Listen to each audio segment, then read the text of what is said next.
and I'm a born Muslim. My problem is that I practiced Islam when I was... Brother, first we'd request questions from the non-Muslims. Once all the questions from non-Muslims are over, inshallah, we'll give you a chance. Yeah, but I'm telling you my problem only. Okay. But you said you're Ahmed and you're a born Muslim. I am born Muslim. But now are you a Muslim or not? I'm agnostic. Oh, so now you have left the religion of Islam. Yeah, I'm confused. Okay, fine. If you have left the religion of Islam, you can ask the question, brother. Okay. So my question is, how come I don't have the faith that you and the other Muslims have and some of my friends, even though I practiced Islam a lot and I even did Umrah, but I still do most of the sins that are forbidden in Islam, and I sometimes am lazy to do the prayer and the other subjects we have to do in Islam. I have read many books and about other religions and conspiracy theories and documentaries and such. I even have seen your own videos on YouTube, and there are many questions that go around my head about Allah and the Messenger and Muslims in general. And basically the most important question is, you said in one of your debates or questions that Allah is the creator and He's uncreated. But I have realized, how can the uncreated exist? And if He exists, how can we notice Him? How can we see Him or hear Him or feel Him or know of His existence if He's uncreated in our own dimension or so? That's one of the questions. Brother Ahmed said that he is a born Muslim. He comes from Iraq. He read the Quran, he read the books, but he commits many sins. He believes maybe sometimes he's agnostic and he's lazy for praying.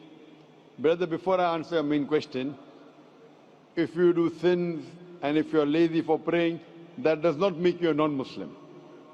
As long as you believe that praying is fard, sometimes you miss, it's a sin. It's a major sin that you sometimes don't pray, but that doesn't make you a non-Muslim. If you say praying is not required, then you're doing kufr. But if sometimes you do sin, sometimes minor sin, sometimes major sin, it is haram, it's forbidden, but that does not throw you outside the fold of Islam. There are sometimes waswasa of the shaitan asking you, you're a Muslim, but this is wrong in Islam, this is wrong. And it does deviate the person's mind. At that time, maybe your iman may be low. But these things should not make you consider that you're non-Muslim. Regarding a question that I mentioned in my speech, and you're right, that Almighty God is the creator, but He Himself is uncreated. You ask the question, how can the uncreated, how can we see the uncreated, and how it's possible? Allah subhanahu wa ta'ala is Khaliq, is the creator. And by definition, He's uncreated. Because normally people say that when they try and prove in logic that everything has a creator, who created this table, the carpenter, from where he got, from the tree, who created the tree, so it goes back to Allah. So when many of the people try to convince an atheist, they try and say that everything has a creator, and then they get trapped when the atheist asked him who created Allah. So if you hear my tapes, I never go that way. I ask the atheist that how did you come to know about the universe? How did you come to know about the functioning of the stars, of the sun? And he says, and goes back, that the creator. So it's the vice versa. So if you know how to deal with logic, you don't trip over this problem with the atheist trap, the Muslims or the believers, by saying who created Allah. By definition, Allah is uncreated. And if you ask the question, who created Allah? If you have heard my tapes, I give the reply, that suppose a person comes and says that my brother John. Yeah, I know, I saw that, I heard that's funny, but I mean, how does he exist if he's uncreated? Not that is Allah. Yeah. That's the difference between you and Allah. How does he exist? Means he was existing. He doesn't have a beginning. You and I have a beginning, that's human being. So that's the difference between us and Allah. You can't say that Allah has to be like us.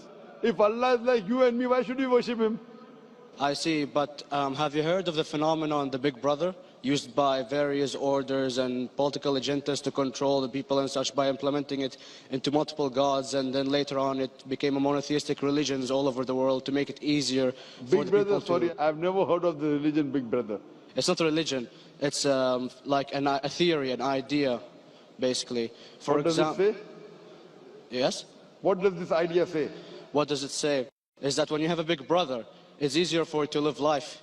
When you have someone watching you the whole time, understanding you the whole time, protecting you the whole time, being with you the whole time, and you can talk to him, although he never talks to you back, maybe in your dreams, due to your mind and such, it's easier for you to live.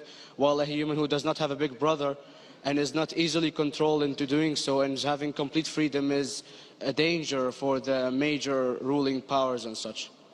What does this say? I don't understand. Big Brother may be the Big Brother may not be the... What does it have to do with Islam and God? What does it have to do? Because basically Allah is watching you the whole time. So you want to say that Allah is like a big brother? Indeed, you use him for your protection so you won't be scared. You know what I mean? See, this is the hypothesis.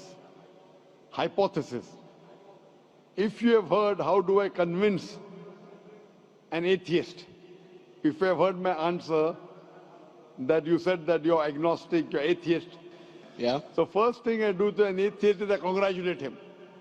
What? I congratulate him. Have you heard my answer of atheist? Yeah, you congratulate them and stuff. But I haven't seen your debates with the atheist. I just saw your answers on some questions. Fine, so you haven't seen the answer of atheist?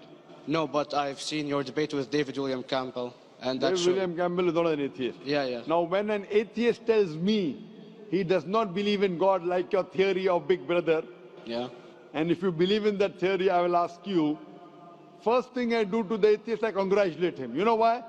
Yeah, because they think and they don't follow what their parent does and such stuff like that. No. I congratulate him because he is not doing blind belief. The other people are doing blind belief. He is a Christian because father is a Christian. He is a Hindu because father is a Hindu. Most of the Muslims are Muslim because father is a Muslim. He is thinking. He says there is no God. He has said the first part of the Islamic Shahada, La ilaha. The reason I congratulate him is because he has said the first part of the Islamic Shahada, Islamic Creed, La ilaha. The only thing I have to do is illallah, which I shall do inshallah. So if you have heard my answer, an atheist becomes an atheist because he believes in science, he believes in logic. Or I ask him that if an equipment is bought in front of him, which no one in the world has ever seen, and if the question is asked that who will be the first person who will be able to tell you the mechanism of this new equipment, what is the answer? Of course, he's going to tell you the producer or the maker of this equipment. Creator, producer, maker. So when we ask him questions that how did this universe come into existence, he will talk about the Big Bang. This what we're going to talk is already mentioned in the Quran 1400 years ago in Surah Anbiya chapter number 21 verse number 30. Avalam yaral lazina kafaru anna samawati wal arda kanat ratkum fataknahuma. Do not the unbelievers see that the heavens and the earth were joined together and we clove them asunder. This what you came to know 50 years back is mentioned in the Quran 1400 years ago. Who could have mentioned that? Well, in various civilizations in like 2000 or 5000 BC before Islam came or Christianity itself, there was various civilizations that are good in astronomy and they know more about our solar system than we do now, sadly. Brother, your knowledge of science is little, not in-depth. I do agree. There are certain things which were known as hypotheses. For example, we came to know, we were proved that the earth was spherical in 1577. I know that in 6th century BC, there were Pythagoreans who believed that the earth was spherical.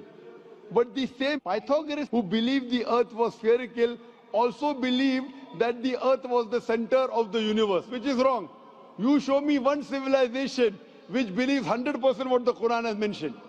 I challenge you. What you say, so do you mean to say there was a person who said, okay, this civilization, out of 100 things, these 2 things are right. Out of 100 things, these 5 things are right. Out of this 100, and picked and chose. Who can do that? No one besides the Creator. Even if you know that there were 10 different civilizations, hundreds of civilizations, there is not a single civilization that you know in the past which knew 100% of science what we know today.